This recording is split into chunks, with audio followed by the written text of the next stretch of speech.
11th का chapter 11 discuss कर रहे हैं। What is zeroth law of thermodynamics. According to this law, अगर आपके पास कोई दो सिस्टम है, for example A and B, अगर ये वाला सिस्टम किसी सी सिस्टम के साथ थर्मल इक्विलिब्रियम में है और जो बी सिस्टम है वो भी सी के साथ क्या है, थर्मल इक्विलिब्रियम में है, तो ए एंड बी भी आपस में क्या आ जाएंगे, थर्मल इक्विलिब्रियम में आ जाएंगे।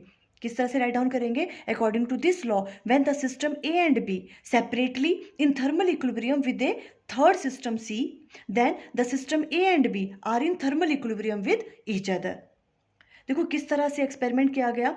मान लो कि आपके पास इस तरह से थ्री सिस्टम है, ए बी एंड सी। यहाँ पे एडियाबैटिक वॉल लगी है, मीन्स हीट यहाँ से यहाँ ट्रांसफर नहीं हो सकती और यहाँ से यहाँ नहीं हो सकती, और यहाँ पे एक डायथर्मिक वॉल है। अब क्या कर रहे हैं, ये जो सिस्टम है ये सेपरेटली इस सी सिस्टम के साथ क्या होगी, थर्मल इक्विलिब्रियम में आ जाएगी कुछ टाइम के बाद, बिकॉज डायथर्मिक वॉल है।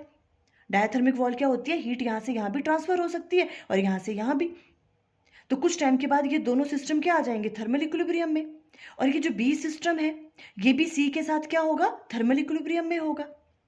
फिर क्या किया हमने, इस डायथर्मिक वॉल को कन्वर्ट कर दिया एडियाबैटिक वॉल में, मीन्स इंसुलेटिंग वॉल में। अब हीट यहाँ से यहाँ ट्रांसफर नहीं हो सकती और यहाँ से यहाँ नहीं हो सकती, और ये जो एडियाबैटिक वॉल है इसे डायथर्मिक वॉल में कन्वर्ट कर दिया। जब इस एडियाबैटिक वॉल को डायथर्मिक वॉल में कन्वर्ट कर लिया, डायथर्मिक वॉल क्या होती है, कंडक्टिंग वॉल, मीन्स अब हीट यहाँ से यहाँ ट्रांसफर हो सकती है और यहाँ से यहाँ। जैसे हमने यहाँ पे डायथर्मिक वॉल लगाई तो हमने देखा इन दोनों सिस्टम के मैक्रोस्कोपिक वेरिएबल चेंज ही नहीं हुए। इट मीन्स ये दोनों सिस्टम भी किस में आ गए हैं, थर्मल इक्विलिब्रियम में आ गए हैं। यही है zeroth law of thermodynamics. According to this law, अगर कोई दो सिस्टम सेपरेटली किसी सी सिस्टम के साथ जो है वो क्या है, थर्मल इक्विलिब्रियम में है, तो वो दोनों भी एक दूसरे के साथ क्या आ जाएंगे, थर्मल इक्विलिब्रियम में आ जाएंगे। इसे आप ऐसे भी अंडरस्टैंड कर सकते हो, देखो जैसे ये दोनों किस में है, थर्मल इक्विलिब्रियम में है, तो थर्मल इक्विलिब्रियम में कब होते हैं दो सिस्टम, अगर उनके बीच में डायथर्मिक वॉल हो, जब उनका टेम्परेचर सेम होता है।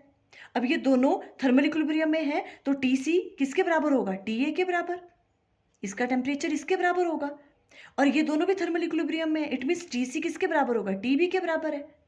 तो यहाँ से देखो टीसी टीए के बराबर है और टीसी टीबी के भी बराबर है, तो टीए किसके बराबर आ जाएगा, टीबी के बराबर, मीन्स सिस्टम ए का टेम्परेचर सिस्टम बी के टेम्परेचर के बराबर हो गया।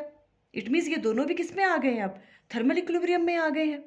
फुल एक्सप्लेनेशन की वीडियो का लिंक स्क्रीन पे आ रहा होगा। Thank you.